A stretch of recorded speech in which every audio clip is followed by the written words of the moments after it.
మీ business ఏదైనా మీ ఊర్లో promotion చేయాలంటే అది సుమన్ టీవీతోనే సాధ్యం. ఇప్పుడే సంప్రదించండి.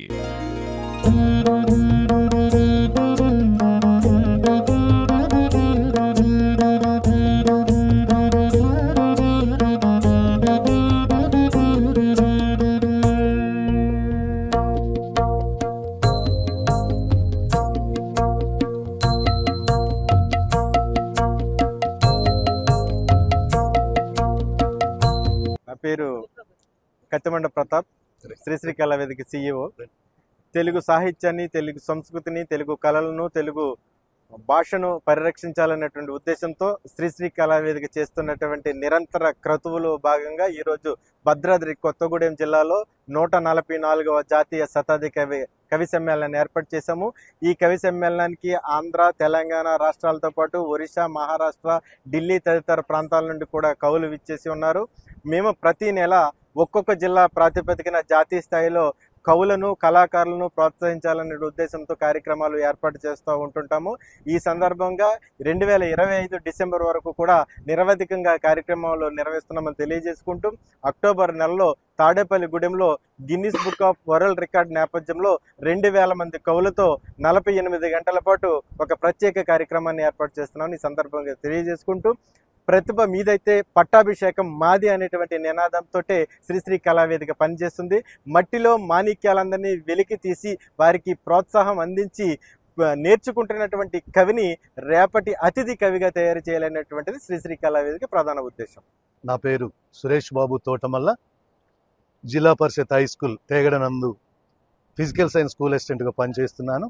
గతంలో ఈ శ్రీశ్రీ కళావేదికకు జిల్లా అధ్యక్షుడిగా నేనే స్థాపించి కమిటీలు వేయడం జరిగింది.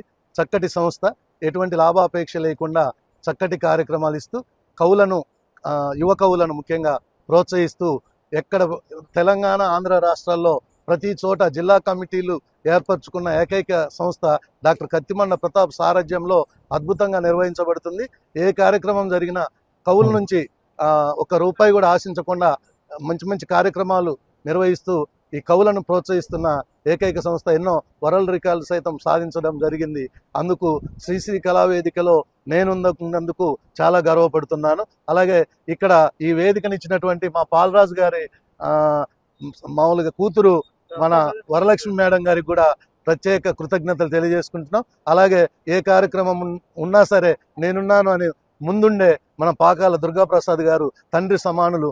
ఏ కార్యక్రమం ఉన్నా, పాటలు కవితలనే కాదు, అది క్రికెట్ అయినా, నాటిక పోటీలైనా, ఏ కార్యక్రమం అయినా ముందుండి నేనున్నాను మీకేం కాదు అని వెనకుండి కూడా నడిపిస్తూ అందరికీ ఆదర్శంగా మార్గదర్శిగా నిలిచేటువంటి మా పాకాల దుర్గాప్రసాద్ గారు, అలాగే పంచాక్షరయ్య గారు పెద్దాయన, వారికి కూడా ప్రత్యేక కృతజ్ఞతలు తెలియజేసుకుంటున్నాను. Thank you. నా భద్రాచలంలో ఒక ప్రెస్టీజియస్ కాలేజీ, బాలరాజు ఇంజనీరింగ్ కాలేజీలో ఈ రోజున 144వ అంతర్జాతీయ కవి సమ్మేళనం ఇక్కడ చేయటం, కవులను సన్మానించడం, కవితలను నేర్చుకోవటం, కవితలను చెప్పడం, కవితా కుటుంబాలను గౌరవించడం అనే గొప్ప పవిత్రమైన కార్యక్రమాన్ని ఇక్కడ బ్రహ్మాండంగా చేశారు.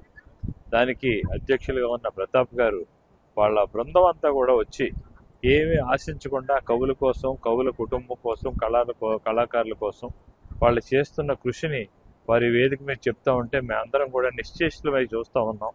అలాంటి గొప్ప పవిత్రమైన కార్యక్రమాన్ని ఈ శ్రీశ్రీ కళావేదిక ద్వారా అనేక మంది, లక్షలాది మంది కవులకి, కవుల కుటుంబాలకి, ప్రపంచంలో ఉన్న అందరికీ కూడా ఎలాగ మనుషులు నడవడిక ఉండాలి, ఎలా మనం బతకాలి, ఎలాగ పరిస్థితులు ఉండాలని అనేకమైన అన్ని కోణాల్లో కూడా ఆ కవితల ద్వారా వాళ్ళని ప్రజలకి మేల్కొలుపుతూ ముందుకు ప్రయాణం చేస్తున్న విధానాన్ని ఈరోజు చూసి చాలా సంతోషిస్తున్నాం.